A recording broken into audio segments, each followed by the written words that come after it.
नमस्कार, बहुत स्वागत है आपका। मैं हूं रीनू। कांग्रेस नेता हरीश रावत पहुंचे ट्री हाउस में कर रहे विधायकों से चर्चा। रावत बोले, निजी मुलाकात के लिए पहुंचा हूं। एमपी में सरकार को लेकर पूरी तरह आश्वस्त हूं। कमलनाथ नहीं गिरने देंगे मध्य प्रदेश में सरकार। वे कभी भी फ्लोर टेस्ट के लिए तैयार हैं। जो विधायक बेंगलुरु में है वो भी कांग्रेस के साथ। बीजेपी को गलतफहमी है, हरीश रावत का कहना है। कांग्रेस विधायक नहीं है उनके संपर्क में।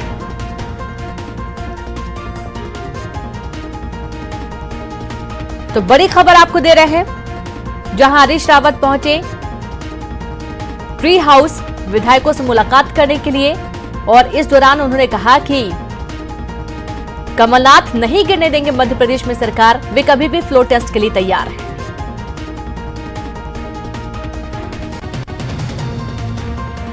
मध्य प्रदेश के विधायकों को जयपुर के ट्री हाउस में रखा हुआ है। यहाँ पर तमाम लोगों की कोशिशें जारी हैं कि मध्य प्रदेश में सरकार को मजबूती दी जाए।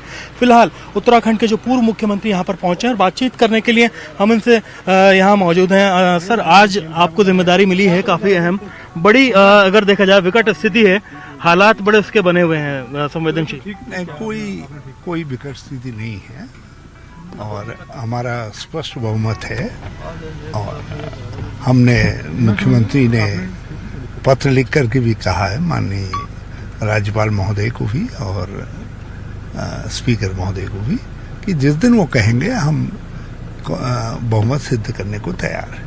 सब बीजेपी के जो नेता हैं उन्होंने मध्य प्रदेश में कहा है कि जयपुर के विधायक उनके संपर्क में हैं। ऐसा नहीं हो कि आप कोशिश करते रह जाएं बेंगलुरु के लिए और जयपुर से कुछ विधायक टूट जाएं।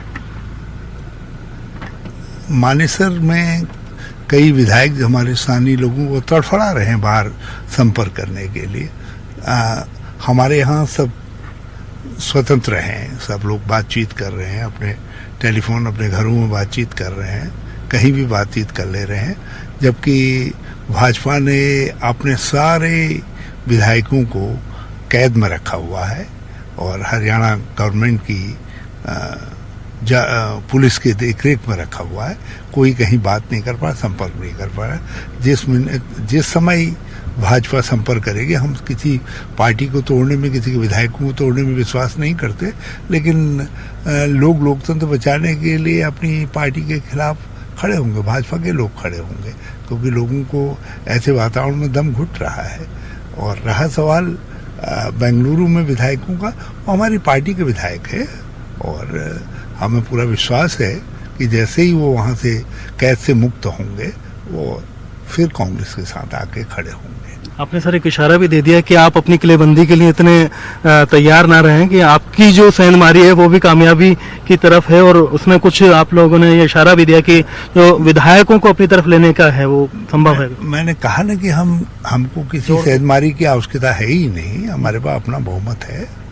मगर भाजपा के अपने उससे जिस तरीके के घुटन महसूस कर रहे हैं उनके विधायक, जिस तरीके से कैप्टिव बना करके मानेसर में रखे गए हैं और उनको कहीं बाहर संपर्क नहीं करने दिया जा रहा है, जिस समय वो बाहर संपर्क करेंगे भाजपा को हकीकत मालूम हो जाएगी। आपको क्या लगता है कि जो जयपुर में आपकी तैयारियां हैं वो मुकम्मल हैं, सब लोग बड़ी खुशी से हैं? देखिए, तैयारी का कोई आवश्यकता ही नहीं। हमारे विधायक जो है स्वेच्छा से आए हैं। कल श्याम जी के दर्शन करने गए, श्याम खाटू जी के दर्शन करने, बालाजी के दर्शन करने गए, यहाँ जयपुर दर्शन के लिए गए हैं। तो हमारे लोग घूम रहे हैं। और घूमने के साथ साथ ही आप लोग आश्वस्त भी हैं कि न सिर्फ राजस्थान की बल्कि मध्य प्रदेश की सरकार भी आपकी सुरक्षित है। फ्लोर टेस्ट के लिए भी आप तैयार हैं पूरी तरह से? हम बिल्कुल तैयार हैं और हमने जब भी मौका आया है हमने सब जगह बहुमत सिद्ध किया है। पहले भी इन्होंने चुनौती दी थी, पहले भी कमलनाथ जी ने अपना बहुमत सिद्ध किया है, अशोक गहलोत जी ने भी बहुमत सिद्ध किया है। अब तो अशोक गहलोत जी को तो ये चुनौती देना भूल गए हैं, लेकिन कमलनाथ जी को चुनौती दे रहे हैं और उन्होंने कहा आओ मैं तैयार हूँ बहुमत सिद्ध करने के लिए। आज आपकी क्या अहम जिम्मेदारी रहेगी यहाँ पर? मैं कुछ नहीं, मैं अपने हमारे सहयोगी हैं कुछ यहाँ रुके हुए हैं, मैं उनसे मिलने आया हूँ। बहुत बहुत शुक्रिया आपका। तो ये हैं हरीश रावत, जिन्होंने स्पष्ट कर दिया है कि इनकी सरकार पूरी तरह से सुरक्षित है। जो एमएलए हैं जयपुर के अंदर, आप देख सकते हैं कि यहाँ पर ट्री हाउस में ठहरे हुए हैं 38 एमएलए, उनसे मुलाकात के लिए पहुंचे हैं और बात ही बात में साफ कर दिया कि बीजेपी अगर जयपुर में सेंधमारी की तैयारी कर रही है तो इस बात के लिए भी तैयार रहे कि मानेसर में इनकी नजर है और वहां पर बहुत सारे विधायकों से इन्होंने राब्ता कायम किया हुआ है। ये इशारों में इन्होंने कह दिया है इस स्थिति में फ्लोर टेस्ट के लिए ये तैयार हैं और आश्वस्त हैं कि एमपी में अपनी सरकार को बचा लेंगे। फिलहाल के लिए हरीश रावत खुद यहाँ पहुंचे हैं तो जाहिर सी बात है कुछ चर्चा होगी, बातचीत होगी। जब एमपी से ये बात उठी कि वहां पर कोशिशें जयपुर के लिए की जा रही है तो शायद ये क्रॉस चेक करने के लिए, पुख्ता करने के लिए यहाँ पहुंचे हैं। अब देखना होगा कि फ्लोर टेस्ट से पहले जो कोशिशें हैं किसकी ज्यादा कामयाब रहती है और एमपी में सरकार किसकी बचती है। कैमरा पर्सन सोहन के साथ में अरबाज अहमद, न्यूज़ 18 के लिए जयपुर से। तो 16 मार्च से शुरू होने वाला विधानसभा का बजट सत्र टल सकता है। कोरोना के खतरे को लेकर संसदीय कार्य मंत्री डॉक्टर गोविंद सिंह ने इशारा किया है और विधानसभा सत्र टालने वाले केरल और छत्तीसगढ़ का हवाला दिया है। इतना ही नहीं, उन्होंने कहा है कि वो डॉक्टर से हालात पर चर्चा कर रहे हैं और जैसा रिपोर्ट आएगी उसके आधार पर फैसला लिया जाएगा। वहीं फ्लोर टेस्ट के सवाल पर उन्होंने कहा कि सरकार उसके लिए तैयार है और उनकी पार्टी भाजपा की तरह खरीद फरोख्त और जोड़ तोड़ में यकीन नहीं रखती। देश में सियासी घटनाक्रम हर पर बदल रहा है और इस वक्त हमारे साथ सामान्य प्रशासन मंत्री डॉक्टर गोविंद सिंह है। उन्हीं से जानते सर, विधानसभा का जो बजट सत्र 16 मार्च से है, लेकिन कहा जा रहा है कि कोरोना वायरस को लेकर शायद ये आगे बढ़ सकता है, तो क्या अभी तक ऐसी कोई योजना नहीं है। अब हो जाएगा अचानक अगर स्वास्थ्य विभाग की रिपोर्ट आती है तो उस पर विचार किया जाएगा। डॉक्टरों से बातचीत आपने कहा कि कर रहे हैं सर? हमारे मुख्यमंत्री जी ने उनसे रिपोर्ट मांगी है क्या स्थिति है। अगर ऐसी स्थिति बनेगी तो विचार कर सकते हैं। लोगों की जान बचाना पहले जरूरी है, उसके बाद ही कोई बात होना। सर, आप लोग कॉन्फिडेंट हैं पूरी तरह से फ्लोर टेस्ट के लिए? फ्लोर टेस्ट तैयार है हम खुलेआम। सर, आप लोगों ने कहा था कि कुछ विधायक आप लोगों के भी संपर्क में है, तो क्या सरकार को बचाने की कवायद भारतीय जनता पार्टी के कुछ विधायक? हम किसी को तोड़फोड़ नहीं करने वाले। भाजपा के लोगों को, जो लोग सांप्रदायिकता से गले गले तक डूबे, उनसे बात नहीं करेंगे। तो सर, जो आपके ही खेमे के जो विधायक बाहर गए हैं सर, उनको वापस लाने? वहीं सिंधिया के बीजेपी में शामिल होने पर कांग्रेस हमला कर रही है। कांग्रेस कमेटी के कार्यकारी अध्यक्ष रामनिवास रावत का बयान आया है। उनका कहना था कि सिंधिया के प्रति उनकी निष्ठा पहले थी, अब नहीं है। कांग्रेस नेता ने कहा कि बेंगलुरु में विधायकों को बंधक बनाया गया। रामनिवास रावत ने कहा कि विधायक जब भोपाल आएंगे तो कई इस्तीफा नहीं देंगे। उन्होंने दावा किया कि सिंधिया समर्थक मंत्री अगर इस्तीफा देते हैं तो उनमें से कोई भी उपचुनाव नहीं जीत पाएगा। मध्य प्रदेश कांग्रेस कमेटी के कार्यकारी अध्यक्ष और ज्योतिरादित्य सिंधिया के समर्थक रामनिवास रावत इस वक्त हमारे साथ हैं। उन्हीं से जानते हैं सर, ज्योतिरादित्य सिंधिया कह रहे थे कि उनकी पार्टी ने, कांग्रेस पार्टी ने कद्र नहीं की और यही वजह है कि वो भाजपा में चलेगा, तो ये निर्णय कितना सही है?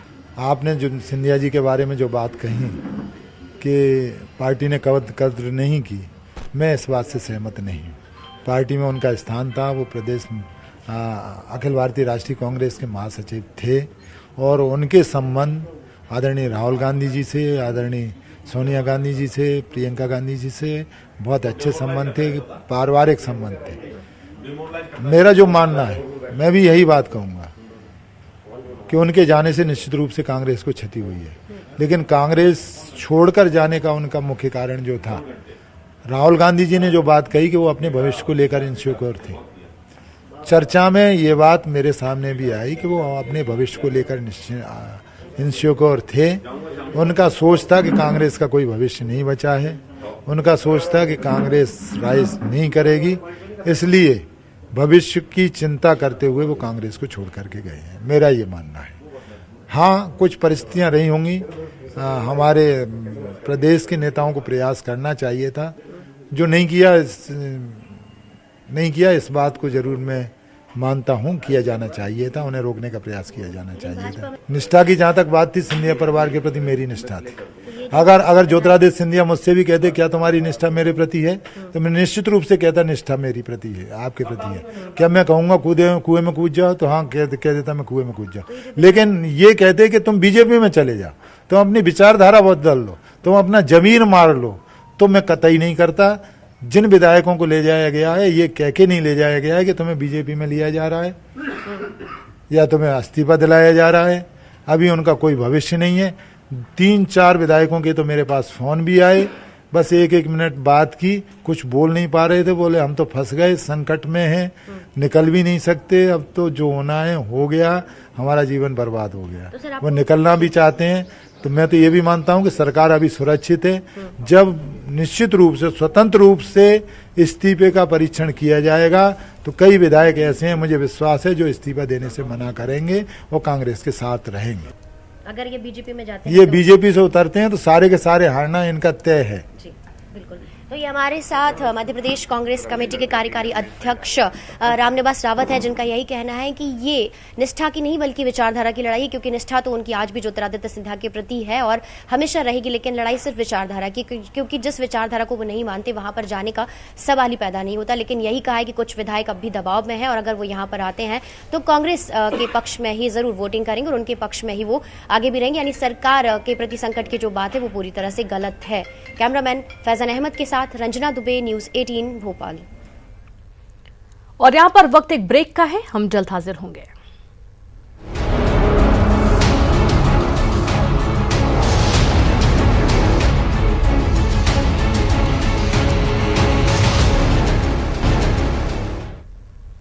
ब्रेक के बाद एक बार फिर से आप सभी का स्वागत है।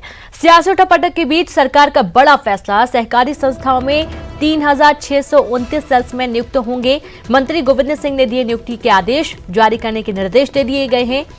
बड़ी खबर आपको दे रहे हैं, जहां पर सहकारी संस्थाओं में 3629 सेल्समैन नियुक्त होंगे। मंत्री गोविंद सिंह ने नियुक्ति के आदेश जारी करने के निर्देश दे दिए हैं। बड़ी खबर आपको दे रहे हैं भोपाल से। सियासी उठापटक के बीच में सरकार का एक बड़ा फैसला, सहकारी संस्थाओं में 3629 सेल्समैन नियुक्त किए जाएंगे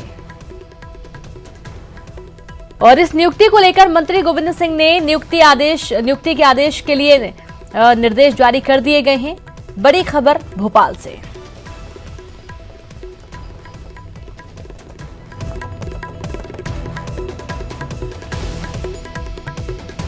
तो मंत्री गोविंद सिंह ने जारी किया आदेश और 3629 सेल्समैन नियुक्त किए जाएंगे सभी सहकारी संस्थाओं में।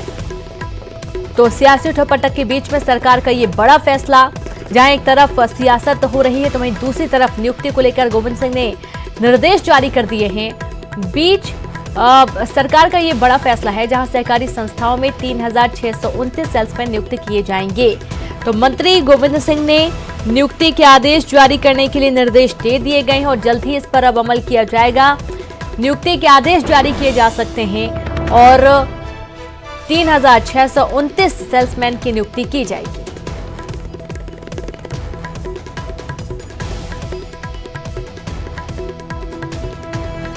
तो मंत्री गोविंद सिंह ने जारी किए नियुक्ति के आदेश। बड़ी खबर दे रहे हैं भोपाल से, जहां पर अब सहकारी संस्थाओं में आपको सेल्समैन नजर आएंगे, जहां पर 3629 सेल्समैनों की भर्ती के लिए मंत्री गोविंद सिंह ने आदेश जारी कर दिए हैं।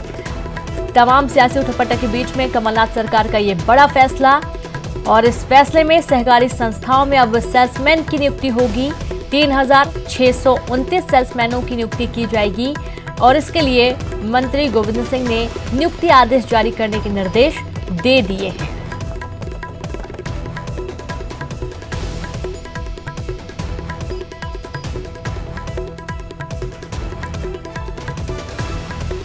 और अधिक जानकारी के साथ संवाददाता अनुराग जुड़ गए। अनुराग, सियासी उठापटक के बीच में 3629 सेल्समैन की नियुक्ति का उद्देश्य क्या हो सकता है?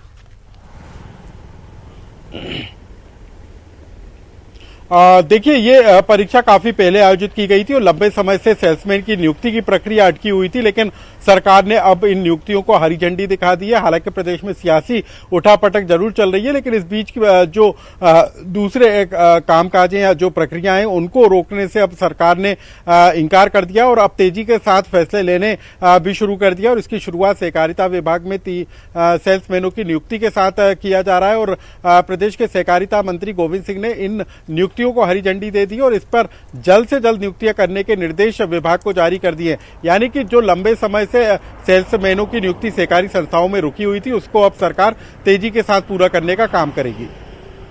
जी बिल्कुल, यानी कि पहले से ही लंबित था और कह सकते हैं कि तमाम सियासी टुपटे के बीच में भी सरकार ये बड़े फैसले ले रही है। अनुराग, शुक्रिया जानकारी के लिए। तो काफी लंबे समय से ये लंबित था, सेल्समैनों की नियुक्ति की जानी थी लेकिन नहीं हो पा रही थी, लेकिन अभी सरकार ने बड़ा फैसला लिया है और सहकारी संस्थाओं में 3629 सेल्समैन की नियुक्ति की जाएगी। तो मंत्री गोविंद सिंह ने इसके लिए नियुक्ति के आदेश जारी करने के निर्देश दे दिए हैं। बड़ी खबर भोपाल से। तो मध्य प्रदेश में कोरोना वायरस का कोई मरीज नहीं, कोरोना का मरीज होने से स्वास्थ्य विभाग का इनकार। भोपाल में पीड़ित मरीज के आने की खबर का खंडन किया गया है। पहले जानकारी थी कि कोरोना से संक्रमित मरीज भोपाल में है, लेकिन जब जांच की गई और रिपोर्ट देखी गई है तो इस बात का खंडन किया गया। कई ऐसे मरीज होते हैं जिनको देखकर लगता है कि कोरोना से संक्रमित होंगे, लेकिन कई लोगों की जो रिपोर्ट है वो नेगेटिव भी आई है। तो वहीं एमपी में भी कोरोना वायरस का कोई मरीज नहीं है।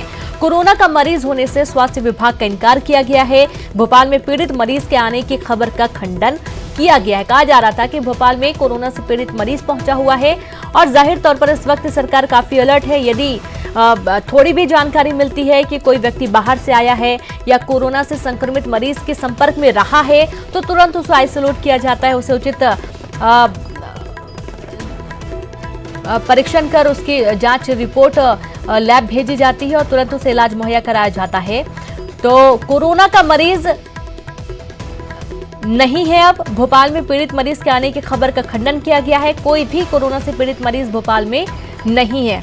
और जब ये जानकारी मिली थी कि कोरोना से पीड़ित मरीज भोपाल में है तो उसके बाद स्वास्थ्य विभाग अलर्ट हो गया था। संवाददाता अनुराग जुड़ गए हैं।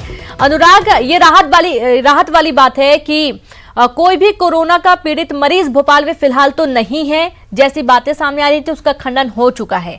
अब स्वास्थ्य विभाग के क्या उचित कदम है, किस तरीके से काम किया जा रहा है इस पूरे मामले पर? रीनू, देखिए, कोरोना से निपटने के लिए लगातार सरकार फैसले ले रही है। आज ही प्रदेश के स्वास्थ्य मंत्री तरुण भनोत ने एक बैठक की थी और जरूरी दिशा निर्देश जारी किए थे। कल मुख्यमंत्री ने भी अफसरों के साथ बैठक की थी और कोरोना के संक्रमण से लोगों को बचाने के लिए सरकार ने पहले ही स्कूल और कॉलेजों में 31 मार्च तक की छुट्टी का ऐलान कर दिया है। सिनेमा घरों को भी बंद करने का फैसला सुना दिया गया है। लेकिन एक अच्छी खबर ये जरूर हो सकती है कि स्वास्थ्य विभाग ने इस बात का भी ऐलान किया है कि प्रदेश में फिलहाल कोरोना वायरस से पीड़ित किसी में मरीज की पहचान नहीं हुई है। खबर इस बात को लेकर आ रही थी और तेजी के साथ ये फैलाई जा रही थी कि भोपाल में कोरोना वायरस का पहला मरीज पाया गया है। लेकिन भोपाल एम्स के डॉक्टरों ने भी इस बात से इंकार कर दिया है कि प्रदेश या भोपाल में किसी तरीके से कोरोना पीड़ित मरीज की पहचान हुई है। तो ये एक राहत भरी खबर जरूर लोगों के लिए हो सकती है, लेकिन लोगों को जरूरत इस बात की भी है कि वो पूरी सुरक्षा बरतें, एहतियात बरतें, ताकि कोरोना के वायरस से निपटा जा सके या उससे बचा जा सके। जी बिल्कुल, शुक्रिया जानकारी के लिए। तो स्वास्थ्य विभाग पूरी तरीके से अलर्ट है। एहतियात के तौर पर तमाम जगह व्यवस्थाएं भी कर दी गई हैं। यदि कोई भी संक्रमित मरीज या फिर जरा सा भी ऐसी लगता है संदिग्ध मरीज की कोरोना से संक्रमित है तो उसे तुरंत आइसोलेट किया जाना चाहिए। कोरोना का मरीज होने से स्वास्थ्य विभाग ने इनकार कर दिया है। और इसी के साथ इस बुलेटिन में इतना ही। नमस्कार।